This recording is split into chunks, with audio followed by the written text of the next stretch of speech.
Para dar inicio a este ciclo de conferencias, tendremos la exposición Generación de datos y criterios de transparencia sobre finanzas públicas del máster Martín Rodríguez Miranda, ex juez de apelación de sentencia penal, investigador y profesor de Derecho de la Universidad de Costa Rica, y de la máster Esperanza Tacies Castro, socióloga y profesora catedrática en la sede de Occidente de la Universidad de Costa Rica. Adelante. Como ya lo refería, el profesor Gustavo Chang, no está encendido, como bien lo refería el Gustavo Chang, esta investigación es de carácter interdisciplinario y está abordado desde varios ramas importantes del saber, como son la jurídica, como son la economía y como son la sociología. El grupo de investigadores está conformado por la máster Esperanza Tacies Castro, también está formado por la socióloga María Rocío Chamorro Taces, también por el filósofo y jurista o abogado César Gómez Calderón. También están dos profesores del área de economía de la sede Occidente, Pablo Abarca y Edwin Zamora, y también nos acompaña en este proceso de investigación el doctor Marino Marosi Rojas, profesor ya jubilado de la Universidad Nacional, pero que también nos acompaña en algunas de las discusiones y nos orienta formidablemente en este proceso de investigación. Unido a eso tenemos la colaboración de estudiantes, uno precisamente de la Escuela de Economía de la sede de Rodrigo Facio y otro u otra de la sede de Occidente, una estudiante de Derecho, Ariana Bustamante. Bueno, durante este último año hemos realizado algunas actividades importantes. Logramos invitar y hacer una conferencia en la sede de Occidente con una de las principales auditoras en América Latina, experta sobre la materia, que se llama María Lucía Fatorelli. Ella gustosamente participó en una conferencia virtual con nosotros y precisamente se llamó esa conferencia El sistema de endeudamiento público y la sustracción de derechos sociales, porque precisamente ese tema del endeudamiento público, sin duda alguna, genera un impacto social muy desgarrador en nuestras sociedades. Unido a esto, el grupo de investigación ha realizado dos trabajos ya para efectos de publicación, ya uno se ha logrado publicar. Este trabajo primero de publicación que se ha logrado ha sido elaborado por la máster Esperanza Taces, por la máster María Rocío Chamorro y por el máster César Gómez, y ya fue publicado en la revista de Ciencias Jurídicas y se llama Indagaciones sociojurídicas sobre la deuda pública costarricense, de la investigación de indicadores a la exigencia de parámetros internacionales. Y de igual forma, en un trabajo conjunto con doña Esperanza y mi persona, hemos realizado también otra publicación que ya está pronto a salir por parte de la revista de Jus Doctrina, perteneciente al Instituto de Investigaciones Jurídicas, que se llama El sistema de la deuda pública costarricense en el contexto de la financiarización global.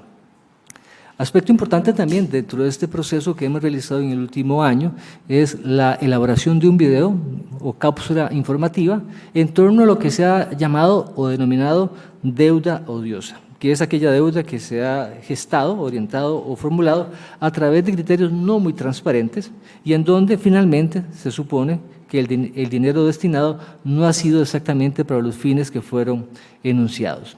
Bueno, dentro de este último año, como parte de las investigaciones, debemos recordar que, según lo habíamos señalado el año anterior, luego de hacer un análisis comparativo entre la normativa y la realidad, habíamos establecido que observábamos algún distanciamiento entre lo que la norma propone y lo que realmente se hace, porque se supone que en materia de finanzas públicas y el manejo de la hacienda pública, la Contraloría, además del Ministerio de Hacienda, tienen una obligación importante sobre el control de estas finanzas.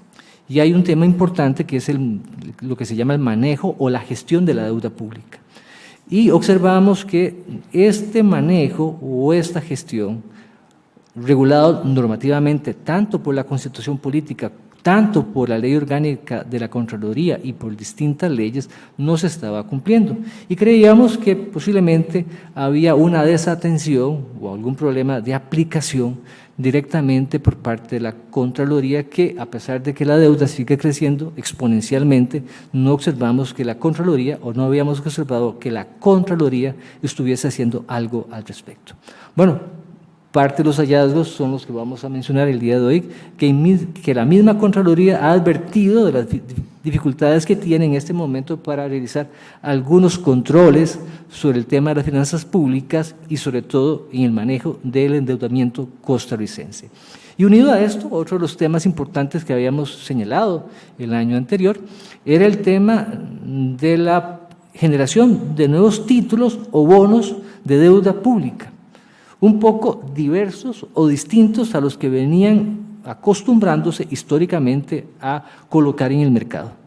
Y aparece de manera concreta un título valor, un título de deuda pública llamado TEPRAS, con condiciones muy particulares, que es sumamente preocupante y que es quizás uno de los motivos también de lo que ha disparado el pago de intereses en los últimos 5 años en Costa Rica y que posiblemente va a seguir disparando el gasto costarricense en atender el servicio de la deuda pública en los últimos años.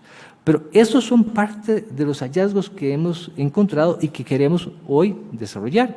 Y para esos efectos es importante definir de inmediato lo que sería el objeto de estudio. Nosotros hemos definido el sistema de la deuda como el objeto de estudio, pero hemos definido el objeto de la deuda como objeto, el sistema de la deuda pública, como lo llaman el equipo de Ana Lucía Fattorelli, que dicho sea de paso, aclaramos, ha hecho las auditorías de Irlanda, Ecuador, Grecia, en todos los países donde ha habido este problema, el equipo de Fattorelli ha sido el equipo contratado para la auditoría, una vez que se logra sensibilizar a los principales actores sobre la necesidad que tenemos de esta auditoría. Por eso, al marco o al contexto de esta investigación, le llamamos proceso de financiarización mundial. El concepto es acuñado por el equipo dice que este proceso empieza en los años 70 y consiste en el modelo de acumulación de riqueza basado en un extremo poder del sector financiero, en donde el sector financiero empieza a tener mucho mayor poder que el sector productivo, que los sectores políticos. Es un poder tremendo, ¿verdad?, el que van adquiriendo, por eso se le llama proceso de financiarización mundial. Algunas de estas auditorías, la forma de extracción de recursos es la creación de estos mecanismos, instrumentos financieros, como el TEPRAS, ¿verdad?, que aquí es un poquito el malo de la película, y que es generador de deuda pública. Algunas auditorías identificaron que los bonos que se mueven por la curva soberana, que ya les vamos a explicar, son los que han presentado más problemas de mecanismos fraudulentos para la creación de deuda. Este viene siendo el problema. Sí. En este contexto, ciertamente no vamos a satanizar el tema del endeudamiento público. Todo país, todo Estado, obviamente requiere de recursos necesarios, importantes para poder atender las diversas obligaciones que tiene. Los recursos normalmente pueden provenir de ingresos sanos o frescos, a través, obviamente, del pago de impuestos que se puedan generar por la producción nacional, pero también, en caso de que no sean suficientes esos recursos, pues tendrá que echar mano a la deuda. El tema es cómo se hace este procedimiento, cómo se echa mano a la deuda.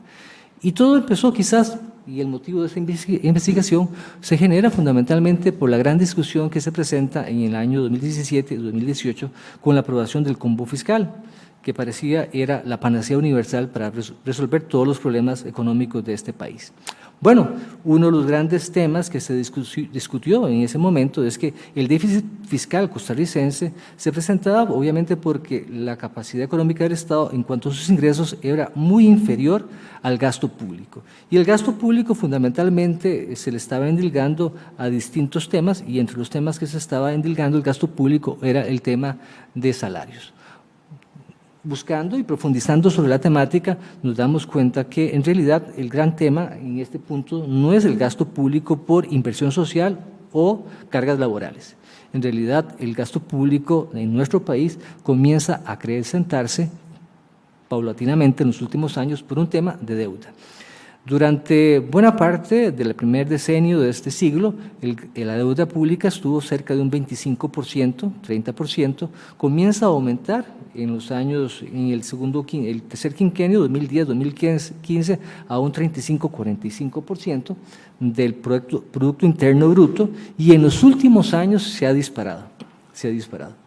Y es que se dispara no solamente por el valor nominal de los títulos que se han puesto en el mercado, que ya significa un monto importante que el país tendrá que responder en su momento, sino también por el pago de intereses, que son pagos de intereses de distinta naturaleza. Conforme lo vemos allí, tenemos entonces una deuda pública interna y una deuda pública externa. Hasta el año 2015 o 2016, la deuda pública externa estaba alrededor de un 35 a 40% del Producto Interno Bruto, la externa.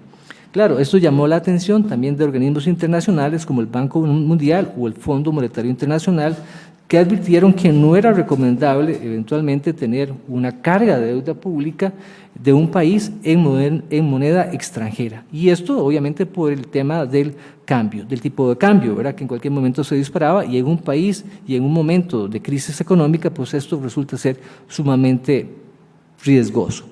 De ahí entonces que se decida eventualmente disponer un endeudamiento a nivel de moneda o deuda interna, y se crean estos nuevos bonos que ahora vamos a discutir, y en donde, según lo dicen, pues se supone buscaba según la pretensión del Ministerio de Hacienda, lograr un mejores recursos, más frescos, y una mayor cantidad para atender las necesidades del Estado. Nosotros, ya entrando en el tema de la metodología, hemos hecho periodización y un seguimiento permanente a lo que se llama la estructura de la deuda.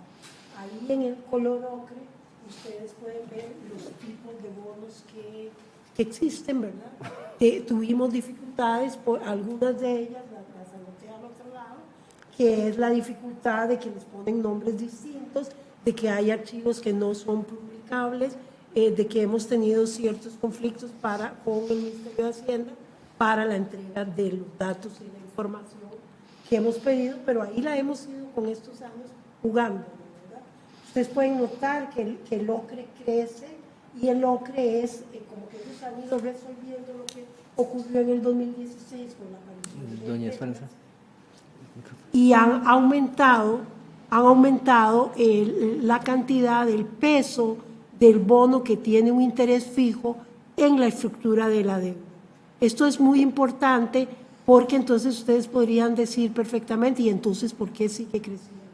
Sigue creciendo porque la hipótesis nuestra es que el TEPRAS no tienen forma de resolver esto, porque es un interés fluctuante y que tiene ciertas características, que es lo que nosotros queremos presentar. Sobre todo esta forma distinta de calcular intereses afecta mucho, y también quería comentar en este momento que en algún momento, el 2017, don Helio Falla se presentó a una subasta con estos bonos que son de tasa fija, y la subasta se declaró desierta. El financiero dio cuenta de eso, pero como la gente no lee el financiero, no se dio cuenta de lo que esto podía significar. Significaba que el peso del capital financiero le estaba diciendo al Ministerio de Hacienda que ese bono no era de su interés y que ellos querían un bono que tuviera un interés más atractivo. Al mismo tiempo, el Grupo Academia de Costa Rica emitió un criterio en el que decía que ya llegaba el momento de que Costa Rica incursionara en bonos de curva soberana, y a partir de este momento inició este proceso, como ustedes pueden ver. Bueno, y es que dentro de este tema de la aparición de estos nuevos bonos, la pregunta es qué hace el Ministerio de Hacienda y qué hace eventualmente también la Contraloría General de la República. Resulta que la Contraloría General de la República ha tomado por decisión propia someterse a sistemas de auditoría externa. por segunda ocasión, ya en el año 2019, decide someterse a una auditoría externa para determinar si ella, como entidad superior de fiscalización, está cumpliendo a cabalidad con sus tareas, posiblemente visualizando la posibilidad de alguna responsabilidad por lo que ha pasado en cuanto a las finanzas públicas y el manejo, obviamente, de la economía costarricense. Bueno, para esos efectos busca un homólogo y busca entonces externo, que es el Tribunal de Cuentas de Brasil. Y entonces el Tribunal de Cuentas de Brasil se hace presente en Costa Rica y hace un estudio sobre la función que está teniendo y los pro y los en contra, debilidades y fortalezas que tiene eventualmente la Contraloría, y determina que se presentan serias limitaciones en cuanto a la Contraloría y sus tareas. Eso lo recoge la Contraloría y presenta un informe, que es un informe del año 2019. Este informe obviamente pareciera que no tiene nada que ver con el tema de nosotros, porque es un informe de auditoría externa de la Contraloría realizado por un órgano también exterior. Pero dentro de los datos importantes que hace referencia a la Contraloría, que lo tenía por allí guardado, claro está, es también parte del proceso de transparencia que ésta debe tener, refiere cosas importantes, como la que está precisamente ahí, como la que está ahí señalada. Y es que dice que, a excepción de algunos temas en donde ella no tiene control alguno, como lo son el tema del presupuesto, porque eso es resorte exclusivo del Poder Ejecutivo, Legislativo, hay una serie de situaciones en donde se debe mejorar.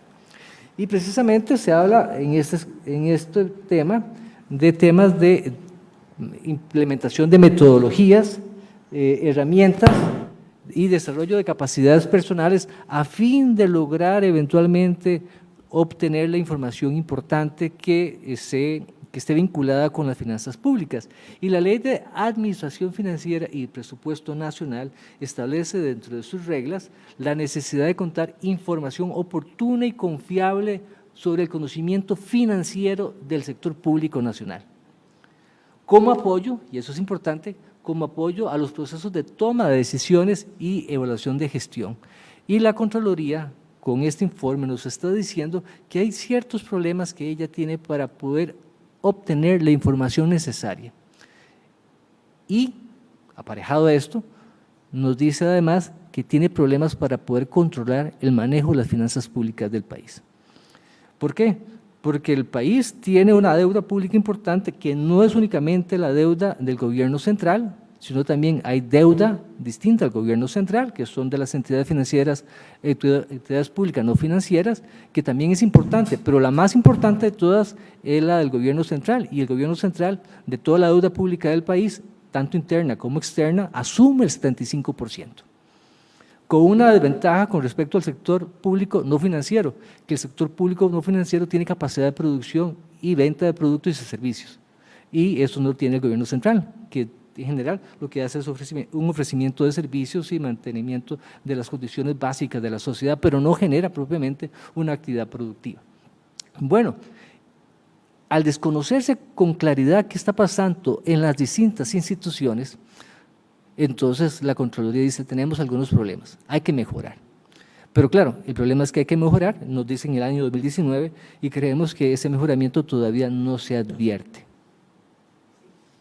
Perdón, voy a tener que, se me olvidó decirles que la parte naranja que ven ustedes ahí es el bono TEPRAS creciendo. Ellos le dicen colones ajustables, creo que porque lo de TEPRAS ya está estigmatizado. Entonces pueden ver que en este año, en el 2021, el último control, se va en serio decreciendo porque el Fondo Monetario Internacional les dijo que era un problema ese bono, ¿verdad? El Fondo Monetario es más revolucionario que ellos. Les digo que ahí había evidentemente un problema. Entonces sale en el informe este criterio del FMI, pero lo que yo les quería mostrar era que en efecto ha ido bajando. Aquí es solo la estructura de TEPRAS dentro de la deuda hasta el 2021. Y ustedes pueden ver que en el peso de la deuda es muy bajo. Creo que por eso ha costado posicionar el problema todavía.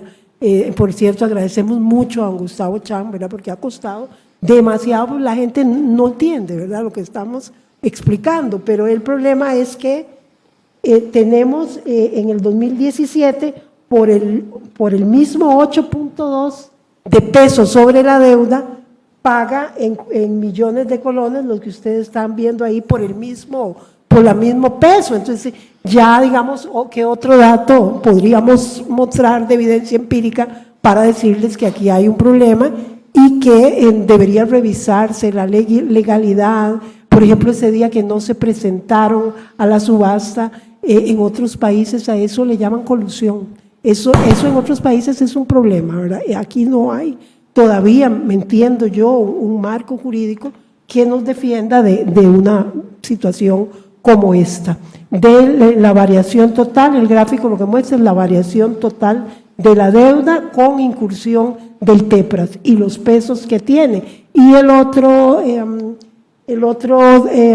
gráfico lo que muestra es cómo cambia el peso de los intereses con el mismo porcentaje de estructura de la deuda. Ven, ahí en el 2017 y el 2021 es el mismo peso. Sin embargo, por eso decimos que no creemos, digamos, que con los eurobonos o con algo se resuelva una crisis generada básicamente por el capital financiero.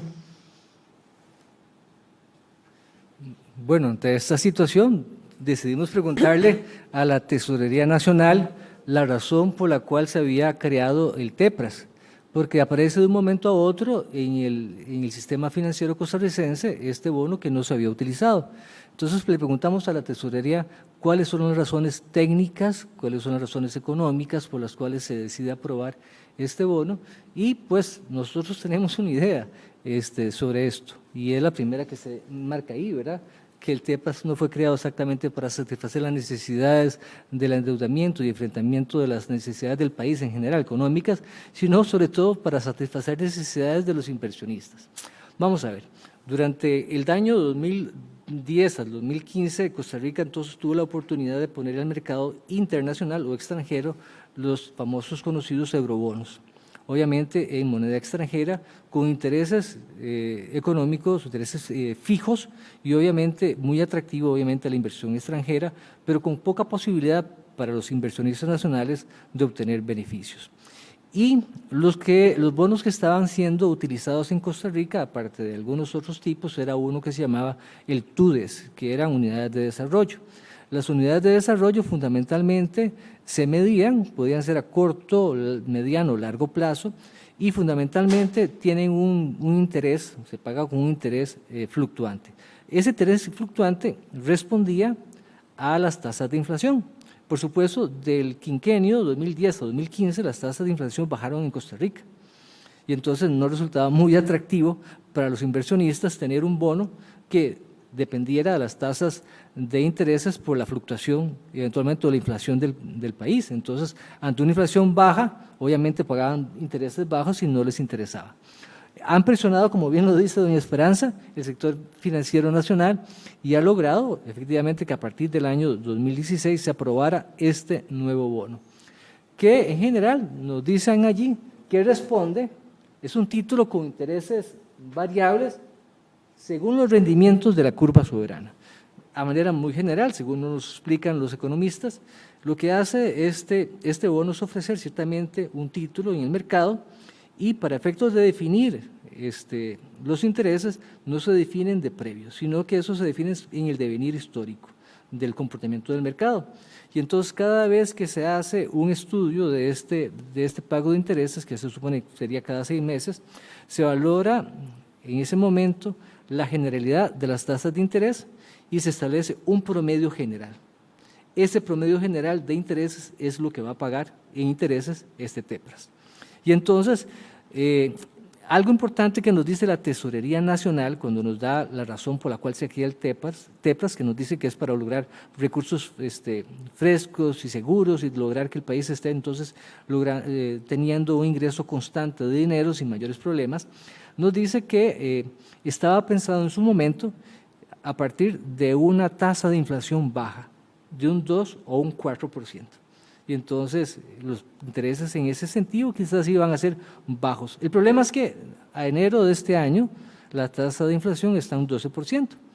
Entonces ustedes pueden imaginarse cuánto se pudo haber disparado y que se reflejaba hace un momento en la barra que doña Esperanza nos daba en el año 2021, o sea, los intereses crecen exponencialmente. Y eso es un problema porque entonces no nos ayuda para nada. Y la gran pregunta acá es si el Ministerio de Hacienda, la Tesorería Nacional, tuvieron los cuidados correspondientes. Recién les decía que el Fondo Monetario Internacional y el Banco Mundial, para bien o para mal, como decía doña Esperanza, esos son posiblemente más revolucionarios, pero también ellos cuidan la economía mundial, que es las que les interesa para lograr sus resultados, pero habían dispuesto que no era conveniente la puesta a disposición en el mercado de bonos o títulos de deuda con intereses fluctuantes, que lo más adecuado, sobre todo para nuestras economías, eran intereses fijos.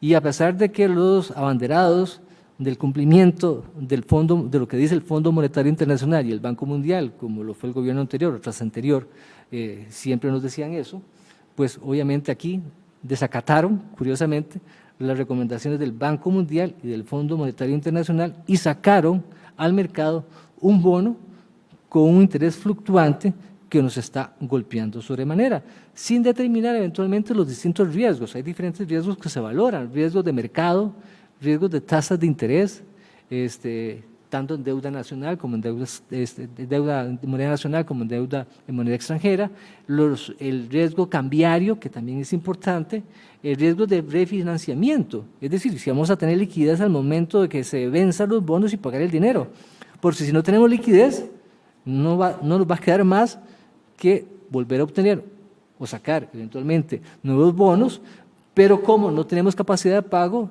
y no resulta ser atractivo en nuestro país porque hay un riesgo importante, las agencias de riesgo nos valoran negativamente, entonces los nuevos títulos que se pongan a disposición en el mercado van a tener que establecer condiciones más llamativas a los inversionistas, lo que implica intereses más bajos y en condiciones obviamente más desfavorables para nuestra economía.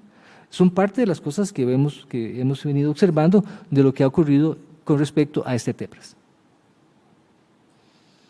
Y les compartimos, hemos investigado los decretos de creación de los bonos, buscando particularidades para la investigación, y ustedes pueden ver aquí la creación del TEPRAS, que fue obra está firmado por Solís, presidente Solís, y por don Helio Fallas, y ahí nos dicen que es una tasa con cupón ajustable periódicamente para captar recursos del mercado financiero, y entre las intenciones dicen y que permita al inversionista diversificar su portafolio de inversión, es decir, a esos mismos que no se presentaron a una subasta, y de hecho don Helio da declaraciones al financiero y le dice que las condiciones que le estaban poniendo los financistas no eran aceptables y que por tanto él sí aceptaba declarar la subasta desierta. Yo creo que eso es un punto inflexivo en la discusión esta. Sí, claro, y es importante este tema porque si los bonos se someten a subasta, obviamente el valor nominal del bono finalmente no es el valor real en lo que se supone se está colocando en el mercado. Si es un bono de $1 millón y la presión de los inversionistas no es la de $1 millón, posiblemente los inversionistas van a solicitar que sean 900.000 colones el valor del bono. Pero además de eso, no solamente compran un bono con un valor nominal distinto, incluso inferior a lo que dice nominalmente el bono, sino que además disponen ellos el pago de intereses, cuáles intereses que quieren. Finalmente significa esto que los inversionistas son los que disponen el valor del bono y lo que va a pagar el Estado como préstamo principal, y luego cuáles son los intereses que van a pagar y la forma de pago y plazos en que se va a pagar. Y al querer conocer nosotros sobre este tema, quiénes son eventualmente los tenedores de los bonos, encontramos una pared gigantesca y de muy buena fortaleza. Es imposible conocer esto.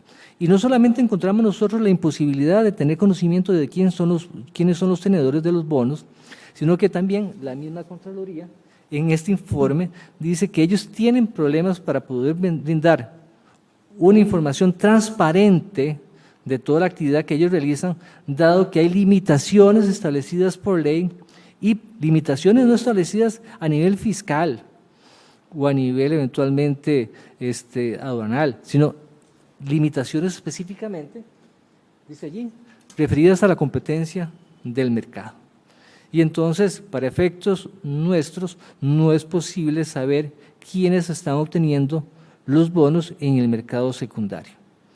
Y posiblemente, así como va creciendo la cantidad de residentes en nuestro país con deuda pública, como tenedores de deuda pública, menos posibilidad tenemos de conocer quiénes son esos residentes que tienen la deuda pública. Y si ustedes observan, bueno, de la investigación que hemos realizado, en este momento los tenedores de la deuda pública residentes, que no sabemos quiénes son, ya casi se acercan al 50% de la deuda pública interna. Es decir, el sector financiero posiblemente está dominando la deuda pública de Costa Rica. Es decir, el sector financiero es el acreedor del país. Por aquí, ¿cuál es la diferencia? Según nos dijo doña María Lucía Fatorelli, resulta que en algunas de las auditorías, por ejemplo la de Ecuador, la cual el presidente Correa dijo que él no necesitaba como que lo obligaran, que él iba a hacer su auditoría, y se descubrió que recurrió a cortes internacionales y se descubrió que el 50% de la deuda que tenía el Ecuador nunca había entrado al erario público, la plata no había entrado por este tipo de bonos que hace emisiones. Este es el decreto, ¿verdad?, en que lo propone el gobierno, el Estado. Son emisiones desestandarizadas y desmaterializadas, ¿verdad? Es decir, que es un dinero que podría entrar con estas banca offshore y todas estas cosas que el movimiento no se capta, y el muchacho que tenemos como asistente dice que la ley dice que hay un momento en que la transacción tiene que ser pública, pero que en el seguimiento que ellos están haciendo los asistentes no lo logran, ¿verdad? No logran por esta misma dificultad. Entonces considero que expresamente nos están escondiendo la información, que no es que, sino que si ya la Contraloría lo dice, pues estamos ante un problema, ¿verdad? Y sí, no sé si ustedes conocen, nosotros metimos un recurso de amparo para saberlo, la sala nos respondió que entonces nosotros mejor metiéramos un recurso de inconstitucionalidad para luego decirnos que no, nunca entendimos por qué nos lo pidió, ¿se acuerda, don Martín? No entendimos, lo corrimos, lo volvimos a redactar y nos volvieron a decir que no, que siempre no, por el tema del secreto bancario. Este bono desmaterializado TEPRAS, nos hemos hecho la pregunta, ¿cómo y por qué varía la curva soberana, verdad? Y encontramos la hipótesis de las expectativas puras. Lo importante de esta hipótesis, porque a don Martín sí le dieron muchas razones de por qué, pero nosotros queremos centrar la atención en esta explicación donde las tasas de interés cambian por el mercado o los mercados y las expectativas que puedan tener los inversionistas con respecto a las tasas de interés, cosa que yo sé que parece una locura, pero ellos mismos, como dicen ustedes los abogados, confesión de parte, relevo de pruebas, esto lo están diciendo ellos, ¿verdad? Que es a menos expectativa, usted dice que la tasa va a subir, usted le informa que es probable que la tasa, cosa que empezó a hacer el grupo Academia de Costa Rica. También queríamos, para cerrar esta intervención, porque sigue don Martín, que la primera captación del bono soberano fue en el 2016, en noviembre, recién aprobado, y por 80,000 millones de colones, y los intereses son de un 7 y un 8.3%, cosa que supera, como dijo el ministro Nogui, que nos sorprendió mucho que dijera la verdad. Él dijo que él necesita los eurobonos para detener estos intereses y lo dijo transparentemente, ¿verdad? Hasta lo compartí porque me sorprendió mucho y lo vamos a citar. Entre el año 2021 y 2026, Costa Rica deberá pagar 143.743 millones de colones aproximadamente, lo que va a representar medio punto porcentual. Además de eso, ellos no han dejado de colocar estos bonos y recientemente colocaron 10.000 millones de colones y el 93% de los 10.000 millones de colones correspondían al bono soberano, lo cual quiere decir que no se está resolviendo el problema y que pudiera ser un callejón sin salida en el que está el capital, en el que tiene el capital financiero al Estado costarricense. Bien, y un aspecto que a nosotros nos interesa, dado que la misma Contraloría nos lo está señalando, es que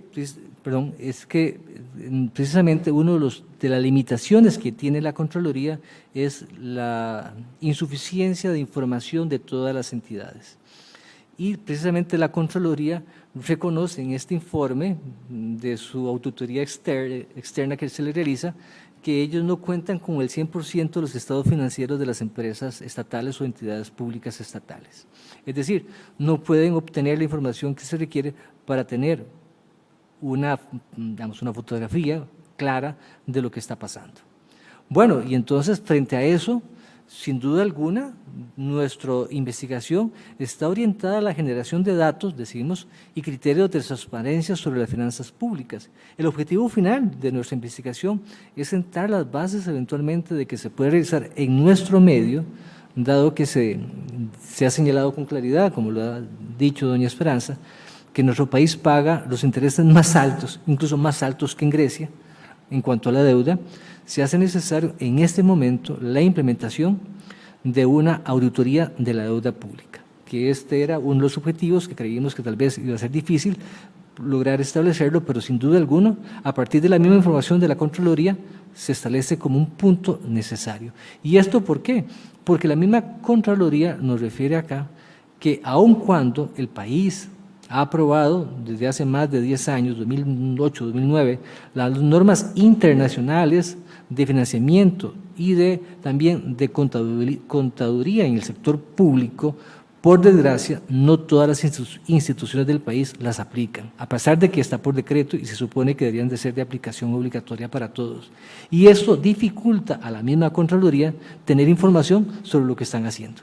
Dice que aproximadamente hay unas 32 leyes que regulan las deudas de las distintas entidades del Estado, entidades públicas, lo que hace imposible a ellos tener un control total de lo que está pasando. Y cada cual presenta las informaciones según lo que ellos estiman y no cumplen con las normas internacionales.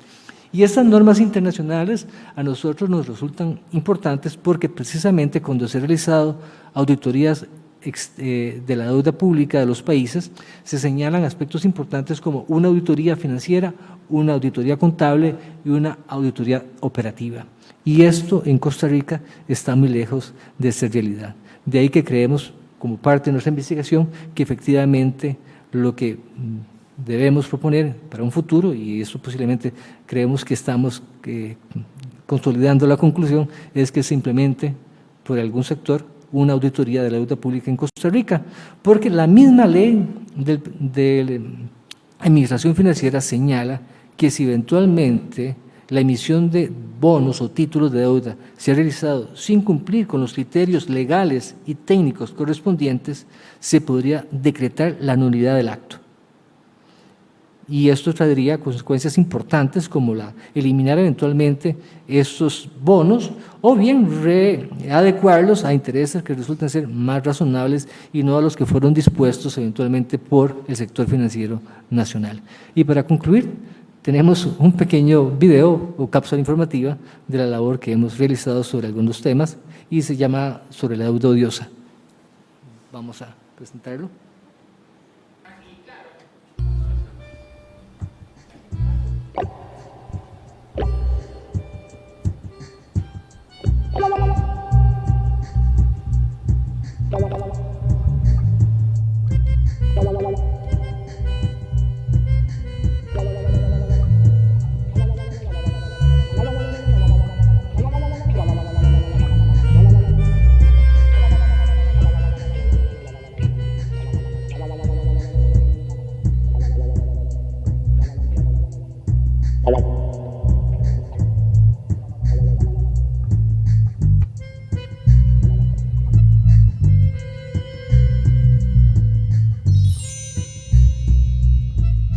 En agosto de 1919, una rebelión, abonada por los principios de apoyo mutuo, horizontalidad, acción directa y autonomía, hizo caer a la dictadura que los hermanos Tinoco habían impuesto 2 años atrás. En esta rebelión participó nuestra querida Carmen Lira, de ideas anarquistas por esa época, y quien, a pesar de haber sido golpeada fuertemente por la policía, se sumó a una manifestación de protesta iniciada por las maestras de San José. Tomó la palabra y proclamó un discurso que terminó con la quema del diario oficialista, el diario La Información, el diario de los Tinoco.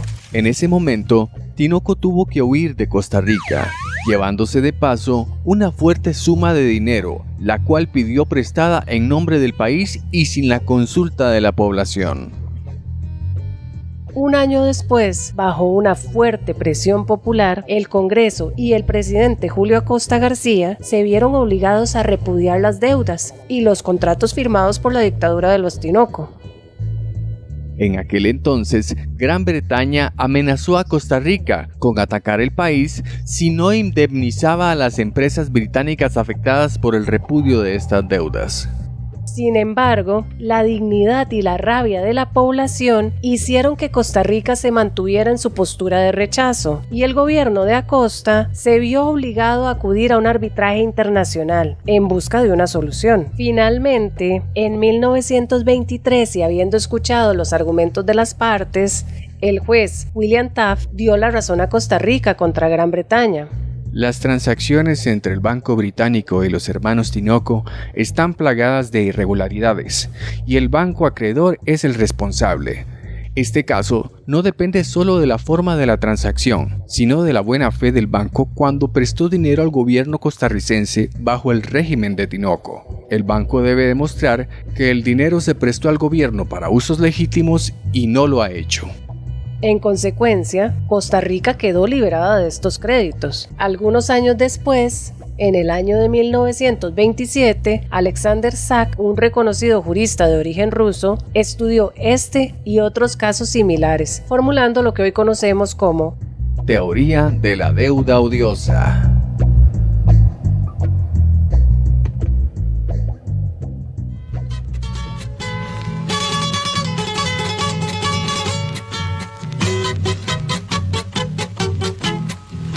Los pueblos que olvidan su historia están condenados a repetirla. Ya yo me voy de aquí, tengo que volver a pagarle una promesa que le debo a esta mujer. Cartas y papelillos para mí deben de haber, con un suspiro tierno los voy a recoger. Truéngaros y jusínganos se van a desatar, si yo me muero negra vos me vas a llorar. Poneme un ramillete rociado con tu llanto sobre mi cruz doliente y allá en el campo santo, ya yo me voy de aquí.